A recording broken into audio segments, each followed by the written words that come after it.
I would now like to turn the conference over to our host, Associate Vice President at Fresno State, Ms. Shirley Armbruster. Please go ahead. Thank you, Rich, and good afternoon, everyone. Welcome to our press conference to introduce our President-designate, Dr. Joseph Castro, who will assume the presidency of Fresno State on August 1st. As you saw on the California State University press release, Dr. Castro is from Hanford and is coming home to Central California. He's a lifelong educator. He's dedicated to California public higher education. Also on the conference with us today is CSU trustee Dr. Peter Mijas of Fresno, who chaired the Presidential Search Committee. We'll start with brief remarks from Dr. Mijas and then go to Dr. Castro, followed by your questions, and the moderator will call on you for your questions. So, Dr. Mijas, would you please join us? Certainly. Thank you, Shirley. The California State University trustees and the Fresno State Presidential Advisory Committee, who I wish to thank for their diligence and their conscientiousness on this whole process. We are absolutely delighted and excited to have Dr. Castro as the 8th president in Fresno State's 102-year storied history. And the trustees have full confidence in Dr. Castro's passionate, and I mean passionate commitment to serve the students and faculty, staff, and people of the Central Valley. I really believe because of the great reputation of the university and the search process, we really were able to draw from an incredibly large pool nationwide of over 60 candidates. And I think the thing that sold us so strongly about Dr. Castro, no one knows out of all the candidates the Valley better. The pride of the Valley, its students, its people, the economics of the Valley, its culture. You talk about our job as trustees was to find the right fit. And clearly, he's the right fit for Fresno State at this time. Thank you, Dr. Mijas. And now I'd like to introduce Dr. Joseph Castro. Good afternoon, everybody.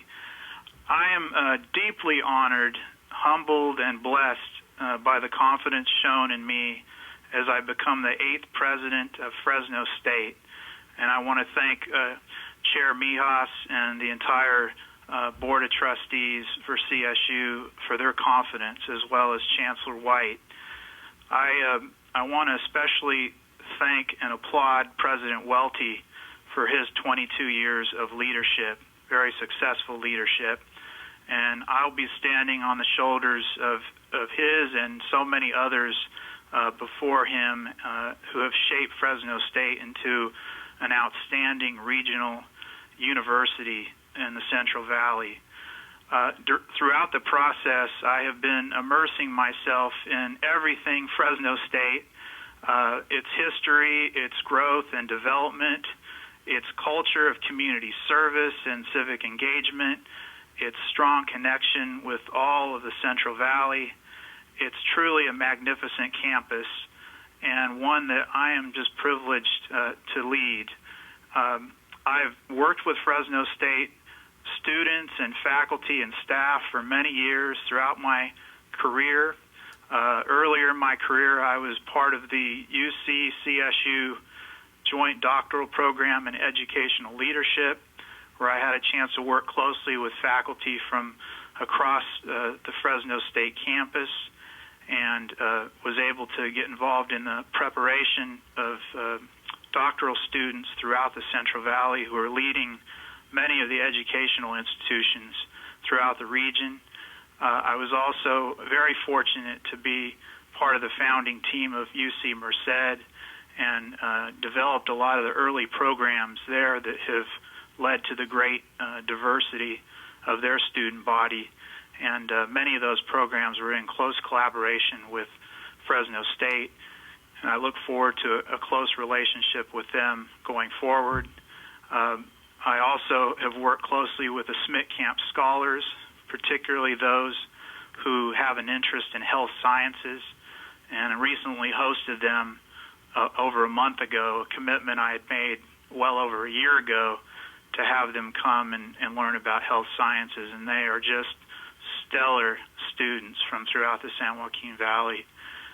I love the diversity of the campus. I see Fresno State as a place for great success for students from all backgrounds. And I want to enhance the growth of the staff. I want to support the faculty as they expand discovery that serves the interests of the Central Valley. I think the real strength of Fresno State is its people. And I am looking forward to meeting and getting to know all the students and faculty and staff and listening and learning, getting a lay of the land. And I want to guide Fresno State in ways that build from such a strong foundation that has been created over the last 22 years and even before that. My wife Mary and I are looking forward to being back home. We both grew up in Kings County, and I'm from Hanford, and it's just a great honor to be back in the Central Valley and to serve in this new and exciting way. We'll have a transition over the next 2 months. I spoke with Dr. Welty last night, and we had a chance to discuss the transition period. We will work very closely together to ensure a smooth transition, and I will begin August 1st, and I could not be any more delighted to do that. We'll be bringing our 2-year-old son, who already has a Fresno State Bulldogs hat. Go Dogs. Yes, and we have a daughter who's a Humboldt State student, junior year, and our son is a graduate from UC Berkeley. And with that, I'll be happy to take questions that you might have. And ladies and gentlemen, if you do wish to ask a question, please press star then 1 on your touch-tone phone. You will hear a tone indicating that you've been placed into queue. You may remove yourself from that queue at any time by pressing the pound key. If you are using a speakerphone, we do ask that you please pick up the handset before pressing the numbers. Once again, if you have a question, please press star then 1 at this time. And we will first go to the line of Corin Huggard from ABC 30. Please go ahead. Dr. Castro, congratulations, first off. Thank you. I have a lot of well-wishing messages already, including one from a woman named Lori Scott. She talked to you on Facebook, says she went to high school with you, and very excited for you. Oh, wonderful. Thank you for passing that along. Can you tell us a little bit about your time down there in Hanford in high school and how that'll help you as you come here to the Valley and take over at Fresno State? Absolutely. Happy to do that. Well, as you might know, Hanford High School's mascot is the bullpup. So I'm graduating from being a bullpup to being a bulldog at Fresno State, and it was a great place for me to grow up. I went to schools K through 12 in Hanford and graduated from Hanford High School. I was active as the editor of the school newspaper and part of the West Yosemite League champion varsity tennis team and most valuable player my senior year. And so I was very active there as both a student and outside the classroom as well.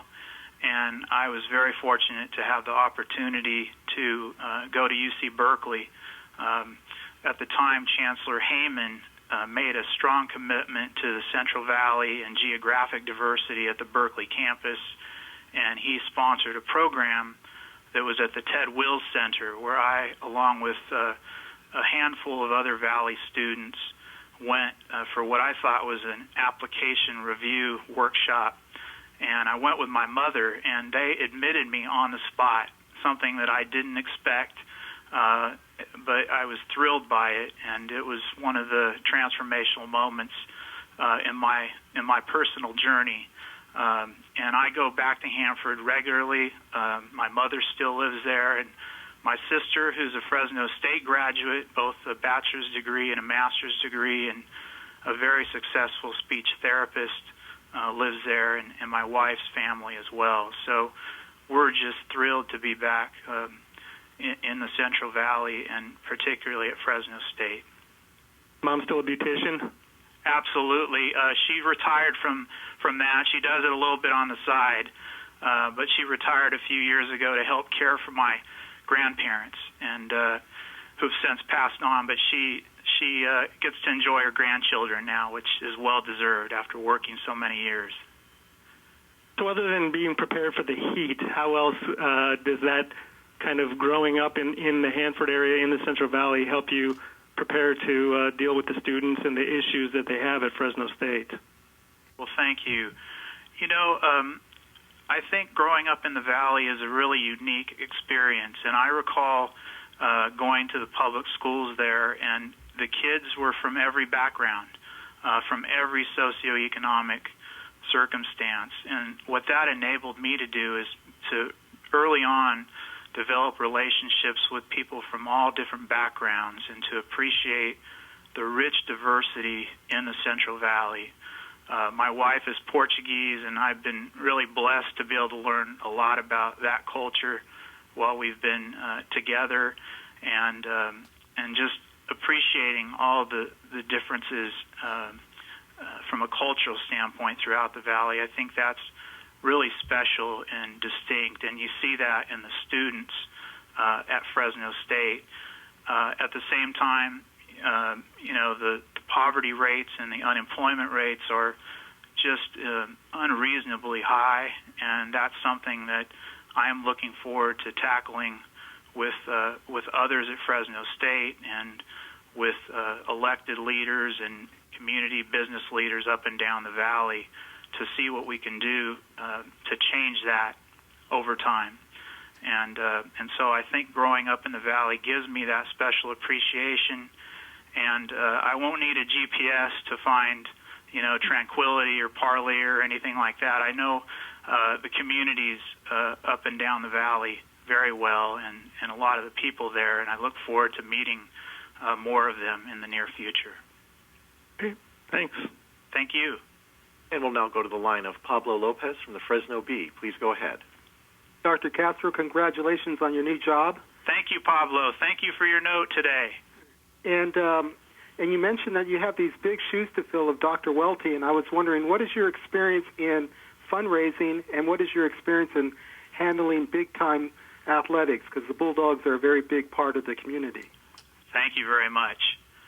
Well, Dr. Welty, as I said in my opening remarks, has done a magnificent job of leading Fresno State, and I am so fortunate to be able to lead Fresno State in ways that build on what he has done with so many other people, the faculty and the staff and the students and the alumni and all of the friends.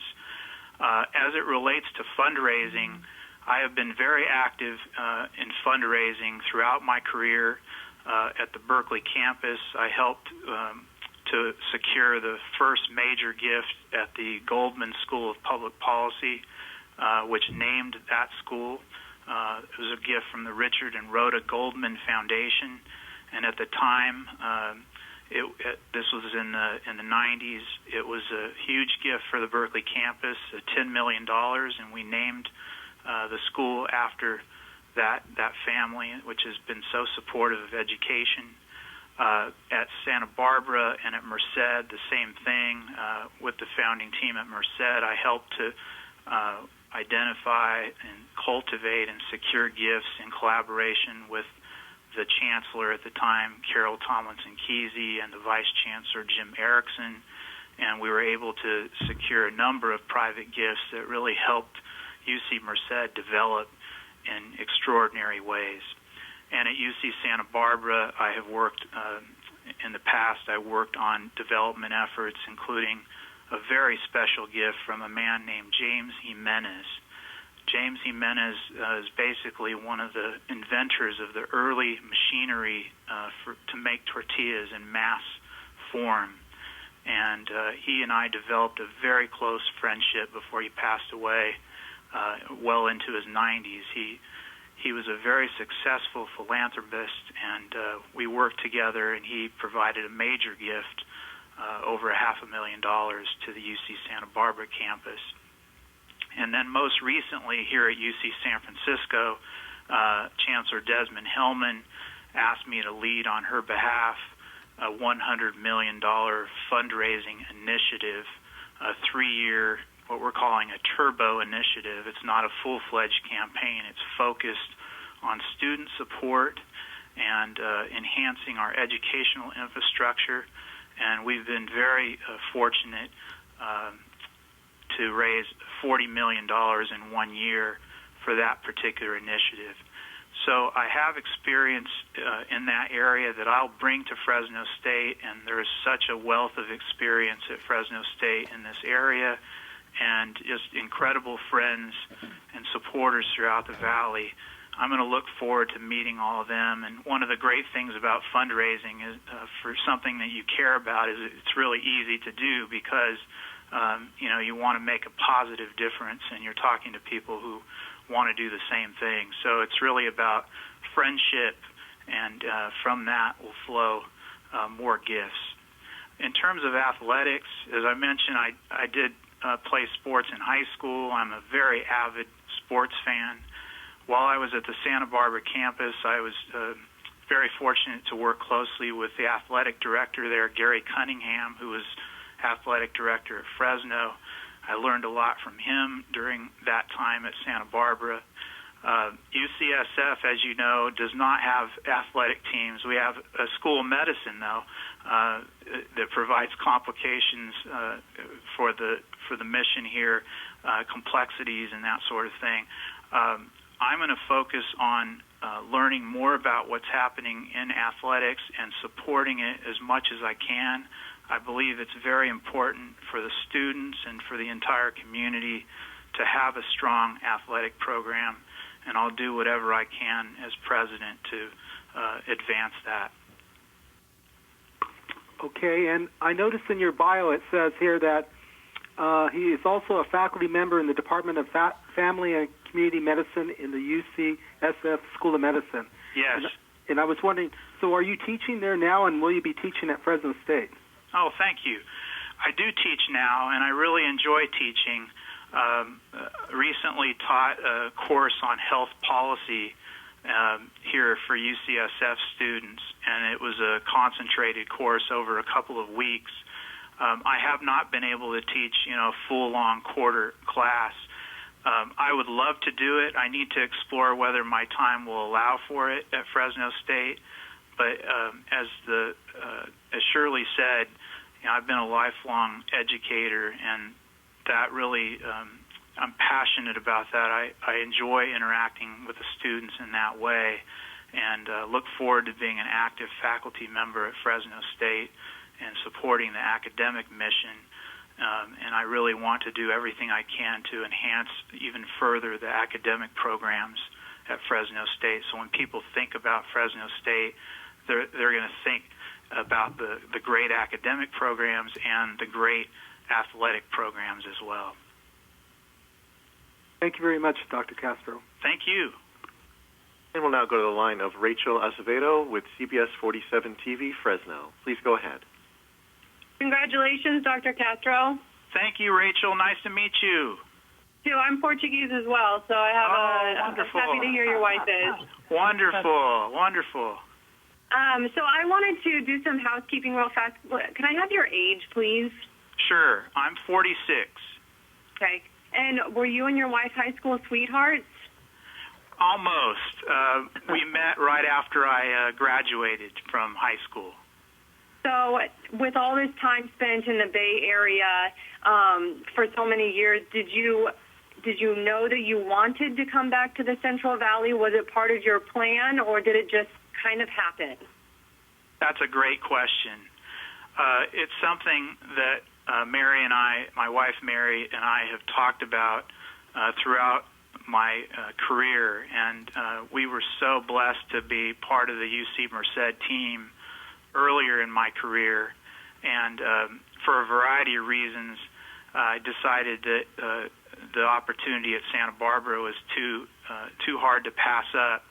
So we gave up being as close to our family for that period of time, but that was clearly one of the parts of moving to Santa Barbara and then later San Francisco that we missed. And in addition to family, just the strong connection to the Valley that I've enjoyed throughout my career.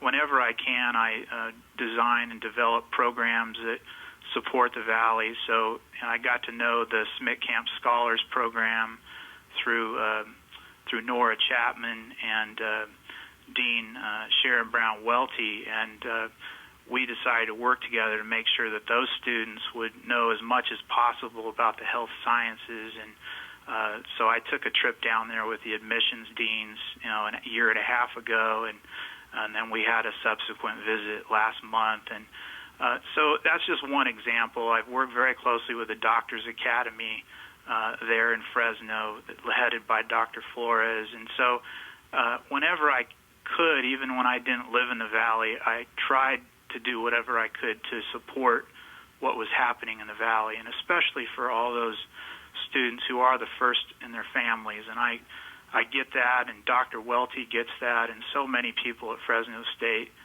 get it from that perspective. And so that's really, one of the great blessings of being president of Fresno State is going to be working throughout the Valley and doing whatever I can to advance educational opportunities for everyone.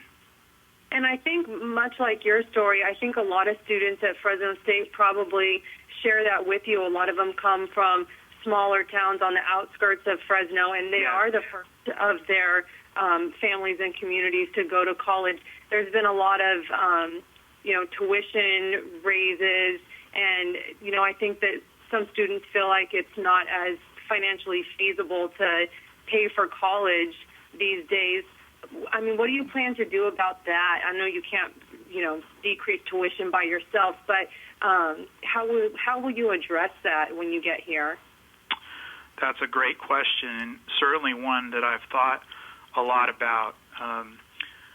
I believe that Fresno State is already attracting great students, and I want to help Fresno State to continue to do that from all communities, irregardless of their economic background. And for those who need support, financial support, other support to get through, I want to make sure that they have that resource at Fresno State. And that's where I think the development efforts are going to be very important. And I'm going to be thinking about, with many others at Fresno State, how to ensure that our development efforts continue to really support those students so that they can come to Fresno State and succeed and graduate, go back and work in the communities of the Valley, ideally, and to support the economy of the Valley. And the more I can do of enhancing those opportunities and making sure that they complete their education and then going out and supporting the economy, I think that's going to be critical to the future success of the entire region. Thank you very much. Thank you. Okay, we'll continue on with the line of Joseph Luis with the Hanford Sentinel. Please go ahead. Hi, Dr. Castro. Congratulations on the position. Thank you. Nice to meet you. They're in Hanford, right? Yep. Terrific. I used to be a paper boy for the Hanford Sentinel. Oh, wow. Yeah. Yeah, I just wanted to know what lessons you've learned from growing up in Hanford and how you think that will impact your time at Fresno State. Thank you. Well, as I said earlier, I really had a great life growing up in Hanford. I was raised primarily by my grandparents and my mother, and I had a very strong family support to get where I am today, and lots of friends and relatives. And I think that by growing up in Hanford, it provides me with a really good insight in terms of what the opportunities are throughout the Valley, as well as what the challenges are. And I know the people and the culture, and I know higher education very well from all of my experiences throughout my career. And so I'm looking forward to, tapping into all that experience and learning even more about what's happening there to make a positive difference in the Central Valley. So I think being in Hanford, growing up in Hanford and continuing to go back there on a regular basis, it's just been a great reminder of how special the Central Valley is. So besides Hanford High, which schools did you attend growing up? I went to Monroe Elementary, which was down the street from where my grandparents were. And then I went to Woodrow Wilson Junior High School, which at the time was the only middle school or junior high school in Hanford. And then there was there was one high school with two campuses. So there was the West Campus and the East Campus. And I did the West Campus my freshman and sophomore year, and I think that's now called Hanford West High School. And then the East Campus was for juniors and seniors. So you knew you were, big time in high school when you got to the East Campus. Great. Thanks a lot. Thank you. Nice to meet you. We'll now go to the line of Justin Willis with KC24. Please go ahead. Dr. Castro, welcome back to the Central Valley. Thank you, Justin. Nice to meet you. Nice to meet you as well. Looking forward to meeting you in person here in a couple weeks as well. Terrific. A question I have for you is Fresno State. The motto is discovery, diversity, distinction. As generic of an answer as it might seem to garner, I wonder how you plan on embodying those three words. Terrific. Well, let's take discovery first. Higher education institutions like Fresno State play a very special role in our society. They're among the few institutions that both are shaped by society, but they in turn shape society through the creation of new knowledge. And so discovery for me is just a reminder of that important feature of universities, the creation of new knowledge, the sharing of new knowledge. And that is something that Fresno State has done so well for 102 years. And as leader, I'm going to think about the next 102 years. It's not just this year or next year, but making sure that Fresno State is strong and vibrant for all the generations to follow us. Diversity. Diversity of opinions, of backgrounds, cultures. Diversity is such a broad term, and I think an appropriately broad one. It represents the richness of cultures and people and ideas that exist at Fresno State, and distinction. Distinction in terms of programs, academic programs, certainly the agricultural programs and business programs, education and health, all the different areas where Fresno State has really distinguished itself as such a fine institution. And then co-curricularly from an athletic standpoint, certainly Fresno State has distinguished itself as one of the powerhouses from an athletic perspective. And so that's what those three words mean to me today, and I anticipate that they'll be brought to life even more clearly in the future when I'm at Fresno State. Going back to about you being the first in your family to go to college, I spoke to a couple of students at on campus today. Great. And I mentioned that to one of the girls that was there, and she was learning that for the first time. And her face just lit up because she herself is also a first generation.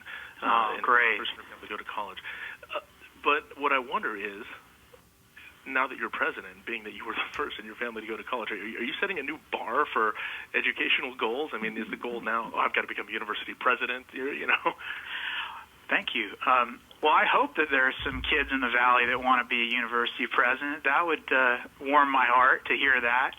And if they were to ask today, can a person from the Valley be president of Fresno State, the answer is absolutely yes. And I think that's a great thing. When you talk about being first generation to college, that comes, as Dr. Welty has said, and there's such a fine website around the First Generation Initiative, that comes with some uniqueness where students who are first generation to college, they really need to understand more clearly how to navigate through the university. And because they haven't had someone from their family who's done it, it requires someone else, a friend, a colleague, a faculty member, a staff member. And for that reason, even here at UCSF, which is one of the top health sciences universities in the world, we have a very large percentage of first-generation to college students, and we set up a first-generation to college program to support them, just like Fresno State has its initiative. And as president, I would work to make sure that every student from every background, I'm going to be president for every student, every faculty member, every staff member, hundreds of thousands of alumni and friends.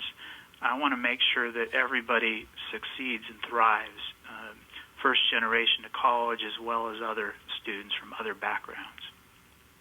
Perfect. Let's see, one last question here for you. Sure.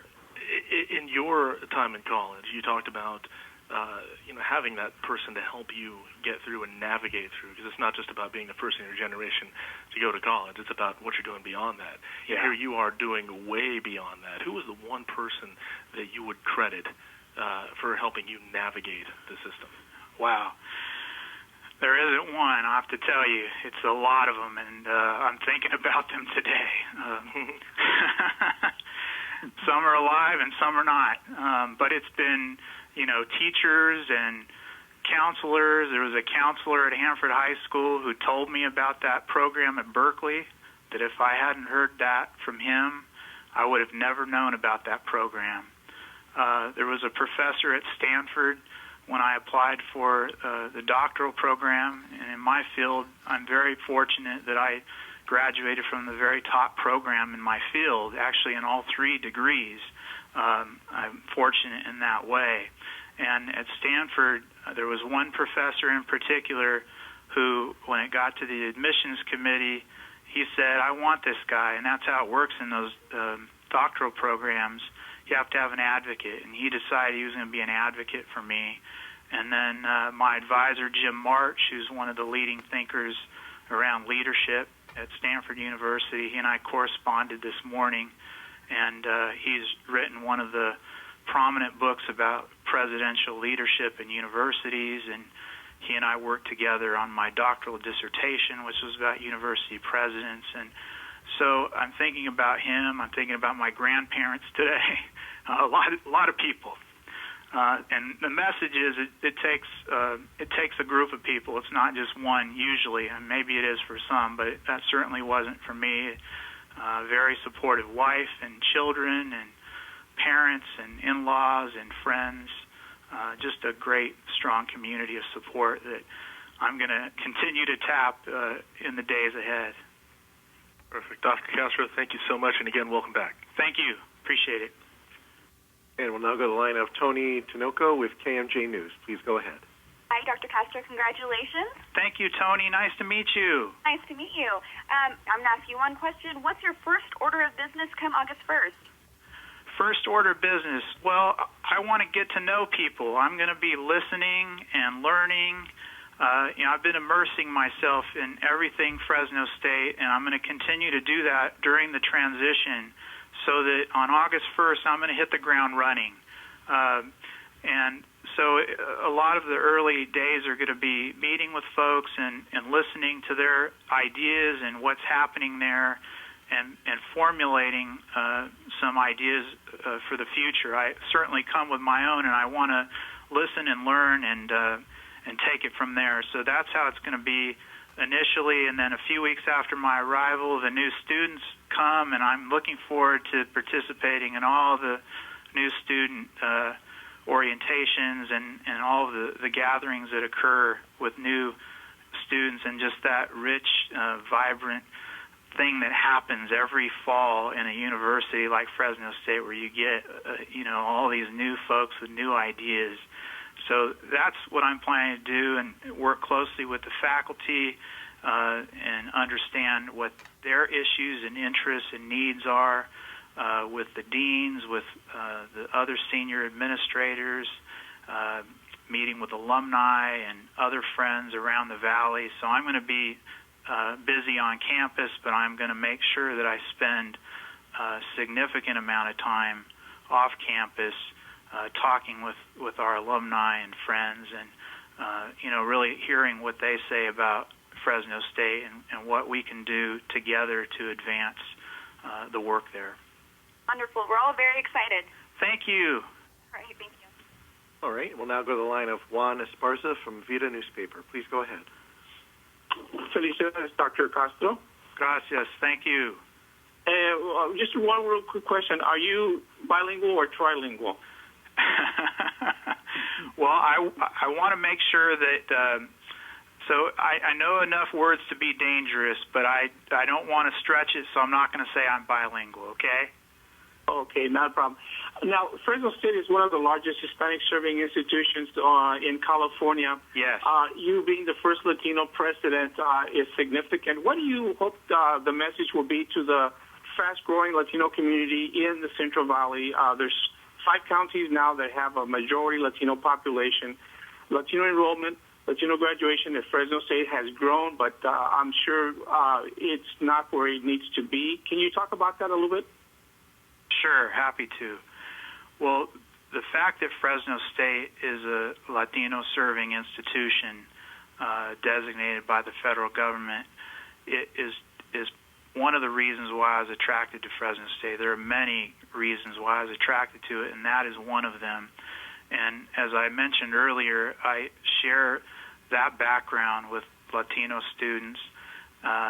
I also share my background as being from the Valley with a lot of students. And so I'm going to be president for everybody. I'm going to work to advance educational opportunities for Latino and all the other students at Fresno State. And, yeah, I hear you about the success rate. You know, Fresno State has done a remarkable job of providing access to so many students, Latino and other students throughout the Valley. I want to continue that with my colleagues at Fresno State and do whatever I can to make sure that as many graduate as possible. And, of course, 100% is what we want. And I'm going to do whatever I can to work towards that and ensure that all students have what they need to succeed. So that's my vision as it relates to your question. And I'm looking forward to meeting with leaders from all the different communities, including Latino community members throughout the Valley as I make visits. Thank you. Thank you. And next is the line of David Taub with Clear Channel Fresno. Please go ahead. Dr. Castro, speaking of the athletic department, where do you stand on the wrestling team returning to varsity sports? You know, I don't have a position on that. I'm learning about what's happening, and you'll need to give me a little bit of time to be able to answer questions like that. Now, when you and your family do move to Fresno, will you be owning your own house, or will you be living on the university president-provided house? Thank you. We will be living in the university house, just as Dr. Welty and his family have been living, and we look forward to that. Will you be having your own car, or will you be using a university-provided car? I will be. I will receive the benefit of a university car allowance, and I plan to use that for a vehicle that I can drive up and down the Central Valley and across the state. Now, you mentioned that you have a 2-year-old. When he becomes school age, will you be sending him to a public school? Yes, my kids have all gone to public schools, elementary through high, and both public universities, and that would be my intention. And finally, Giants or Dodgers? Well, you're going to laugh about this because when I was in Santa Barbara, I became a big Dodgers fan, and I still am. And then I moved to San Francisco, and, of course, everybody's a Giants fan. So I appreciate both teams. And I know in the Valley that it goes both ways. And my grandfather was a big Giants fan, so he didn't like the fact that I was a Dodgers fan. But, you know, so I care for both of them, but I'm a Dodger fan at heart. All right, thank you, sir. Sure. And we'll go to the line of Ricardo Cano with Fresno State Collegian. Please go ahead. Hi, Dr. Castro. First off, congratulations on the new position. Thank you. Nice to meet you. Can you talk a little bit more about your experience with UC Merced, being part of that leading effort? You know, how is that going to help you, you know, when you assume presidency here, you know, kind of working from the ground up? Thank you. Well, working at UC Merced was a very exciting part of my career. I actually had the opportunity to work with Dr. Mijas while I was in Fresno and started the UC Center there in Fresno on Shaw Avenue. I was given the keys to that in August of '97. I was the first one to open the door, and we started a whole lot of programs there in Fresno at the center, kind of a precursor to the new campus. I would say the most valuable part of that experience was working with people up and down the valley, including students and faculty and staff at Fresno State. And as I mentioned earlier, we had a number of collaborative programs where I had a chance to meet and work with the faculty at Fresno State and really understand the overall landscape from a higher education perspective in ways that are clearer than I had realized before that. So it was a time where I learned a lot. We developed a number of initiatives, and many people have told me that those early programs have really helped them to enroll a very talented and diverse institution. And I would look forward as president of Fresno State to working with Chancellor Leland and her team to advance educational opportunities throughout the valley. And I know it's probably a little too early to ask, but Dr. Welty is going to be staying through the end of July for the transition period. Yeah. During that time, is there anything in specific that you're going to maybe seek his advice out on, maybe fundraising or? Well, let me say generally, in my research on university presidents, my dissertation at Stanford was on this, that many times new presidents do not talk to their predecessors. And let me tell you, in this case, Dr. Welty and I are going to meet and talk as often as I can. And I told him last night that I'm going to really need some time hearing from him, and I'm going to value his perspective both during the transition and afterward, and welcome his continued support and engagement at Fresno State. So we're going to talk about fundraising and academic programs and community connections and all sorts of things. And I'm looking forward to working closely with him and the rest of the team there at Fresno State. I've been on the phone most of the day talking to different folks around the valley and letting them know how excited I am to be joining them.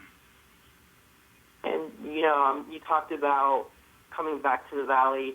The Fresno State student body, is that something that attracted you to the position more, and seeing it as a student body that, you can maybe empathize with a little bit more than?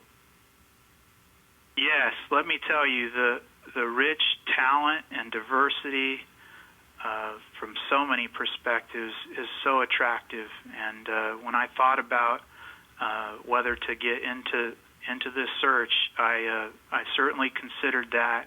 That was a huge factor.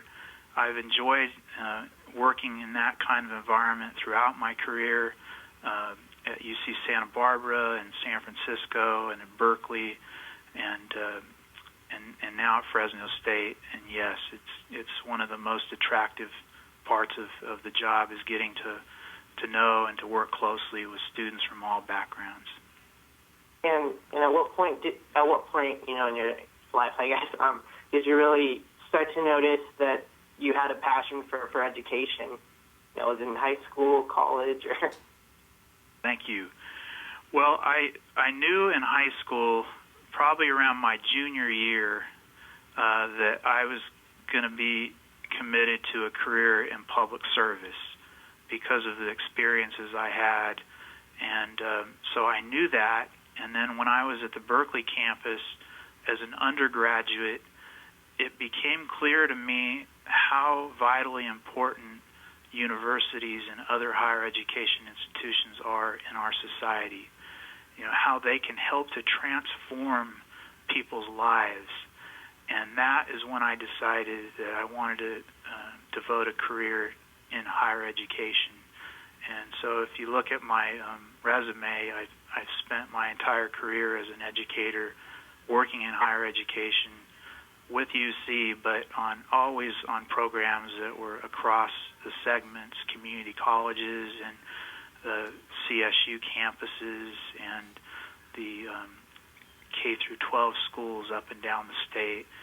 So, yeah, I'd say it was probably around my sophomore, junior year of college that I knew I wanted to do that. But I didn't know what that was all going to mean. I mean, I would not have predicted university president at the time or even consider that as a career. So that certainly has come much later. Oh, thank you, sir. Thank you. Nice meeting you. And we'll go to the line of Pablo Lopez with the Fresno Bee. Please go ahead. I'm back. Hi, Pablo. Hi. I want to be clear. Did you say you have 3 children? Yes. Okay, because my boss thought your wife was pregnant. Oh, no. Okay. She's not pregnant. We have a 2-year-old, okay, and then we have 2 older ones. And then what does your wife do? My wife right now spends a lot of her time supporting our 2-year-old, taking care of him and our house. And when we get to Fresno, she will continue to do that with me. She's going to help me and help Fresno State in as many different ways as she can. And she's told me she wants to go back to college. And so I'm hopeful, if she gets admitted, she'll be a Fresno State student as well. And I was wondering your opinion on online courses. Yes. So that's a great question. I think what I would talk about is online education in general, Pablo, and whether it's important for universities to participate in that. And I believe that the answer is yes. The question is how to do that, the extent to which it's done, and the ways in which it's done. And so, for example, here at UCSF, I've been very active in leading that effort here, and we've designed our first hybrid online degree program for UCSF that will begin next January, a master's degree in healthcare administration and interprofessional leadership. And we have started a number of what they call MOOCs, massive open online courses. We were one of the founding partners of Coursera, and we put up 3 courses in January, and we were just experimenting. We didn't know what was going to happen. We had 110,000 students who enrolled in those courses, and of those who took the first assessment, 70% of them completed the course. So there were a lot of students that are just kind of, taking a look. They wanted to check out a few lectures just for fun. But for those who were taking it more seriously by beginning to take an assessment, a very high percentage completed it. So that taught us, a fair amount. And so what I would say is it would be wrong for any higher education institution to not consider opportunities in this area. And I know Fresno State has already been involved in this, and the CSU system as well. I would want to learn more about that and think carefully with the academic senate and talk to the students and really think about what future directions we would take in online education, because there are great opportunities, but it's something that I think requires tremendous thought to make sure that students and faculty benefit from that. And one more tough question. Are you going to make more money than Welty or less? So the compensation will not be set until the next meeting. But didn't they give you a ballpark like, $10 an hour? Trustee Mijas, I don't know if I can actually say that right now, right? The trustees have not acted. We're in the process. You're correct. We're in the process, and you'll find out, Pablo, when the chancellor and the board have been talking about that, and they'll be set in July for all the new president of both L.A. as well as the 3 other presidents that were in transition. So we're very sensitive to the economic times, and so you can find that out come July. And one question for Dr. Mijas then. What is are you going to name the other finalists, identify them? No, we're not. It's not, as we said before, it's not fair to them, it's not fair to their institution. And I think if there's any validation, as you listened to Dr. Castro about whether or not the advisory committee listened to the community, all the things that the community said. They wanted somebody that understands the valley. They wanted somebody understand that had a passion for education. If you went through the checklist of all the people who came before the forums, all the emails I received and our committee member received, Dr. Castro gets an A plus in every one of those categories. So for those who sometimes think that church committees don't listen, we listened well, and we were so delighted and pleased that we found someone that clearly meets the need and is tailor fit for the Central Valley, Pablo. And Dr. Castro, what is your opinion about the open and closed search process, or the closed search process? I'm going to leave that to Trustee Mijas. Now, that's a trustee, and we found it. It's worked very, very well, and we always have that option depending upon the institution, depending upon the candidates. We've never closed that door. But in these cases, they've worked very well. We know this much, that our pool of candidates clearly, and it proved this, clearly we would not have gotten the pool of candidates if it had not been for this process. So I think it's a validation when the process works well, but we always keep that option open, Pablo. And thank you very much. Thank you, Pablo. Okay. We'll go to the line of Chuck Harvey with Business Journal. Please go ahead. Yes. Hi, Dr. Castro. Hi, Chuck. Nice to meet you. Thank you. Yeah. I'm the agriculture writer here, and I noticed no one's talked about agriculture so far. I believe your family background is in agriculture, isn't it? My grandparents came and were farm workers, absolutely, Yeah. and many of my friends lived on farms. I did not. My wife did, though. She lived on many dairies, and we have many friends and families involved in agriculture. Very important part of the valley, and I hope to continue to help in that area. I know Fresno State's had a rich tradition of supporting agriculture in the valley, and that will continue under my leadership. Yeah, it's a great agriculture college with good courses, and they have demonstration projects like water conservation, I believe, coming up, and good as far as organic farming. And do you want to see all that sort of thing continue at a high level? Well, what I can tell you, because I need to learn more about what's happening, is that I'm going to be an advocate for advancing the Central Valley's economy, and agriculture is such an important part of that. So I'm going to do whatever I can to help through Fresno State's efforts. It's research, education, extension, to do whatever we can to support that. Okay. All right. Thank you. Thank you. We'll go to the line of Corin Hoggard, ABC 30. Please go ahead.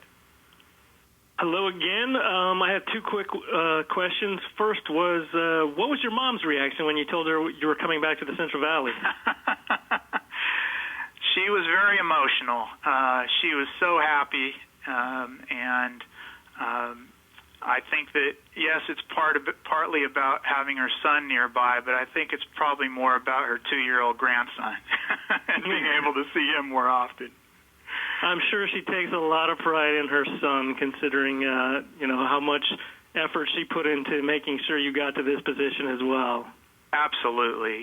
One of the gifts that she gave to me, and I tell her this all the time, is that as I was growing up, I spent a lot of time in beauty salons, and I learned so much from all the people in the beauty salons about life, and she embraced diversity even before it was fashionable, and her friends are from so many different backgrounds that as I grew up, I just developed an appreciation for that, and it's just always been in my fabric to have friends and family from so many different backgrounds, and I think that is the special gift that she gave to me as a mother, in addition to all her hard work every day to make sure we were okay. The last thought I had was, I know you've been very active at Canal Alliance in Marin County. Yes. And I'm wondering if you've identified any similar local community groups that you'd like to support? Well, you can bet that I'll be looking for them. at every place where I've lived, I've been involved in the community. And with Canal Alliance, when I arrived here, I was reading a magazine article with all these young kids talking about their dreams. And I said, I've got to get involved with this organization. And I'll tell you, when I go to Canal Alliance in San Rafael, which is in Marin County, I feel like I'm back in Hanford, California again. The apartment complexes are just like the ones I grew up in Hanford, and that's one of the reasons why I've been involved in that. So yes, absolutely, I'm going to be looking for lots of ways. Both Mary and I will do that and figure out how we can help to improve the quality of lives throughout the valley. Great. I appreciate it. Thank you and good luck. Thank you. And at this time, we've exhausted all questions in queue. Please continue. Well, this is Shirley coming back on the line here. I want to thank everyone for calling in and participating today. Particularly, we want to thank Dr. Castro, and we, again, welcome you. As you can see, we're all quite excited to have you. Thank you. Dr. Mijas, thank you for your participation in this day and as well as this process. We do so appreciate your help for everything you do for Fresno State. It's been a pleasure. And finally, I would like... Go ahead. No, I'm just saying it's been a pleasure, and this reaffirms listening to Dr. Castro why the trustees and the advisory committee clearly made the right decision. And I think everybody who listened to this press conference today can sense that he has the concern and the passion for this valley, and the future looks very, very bright.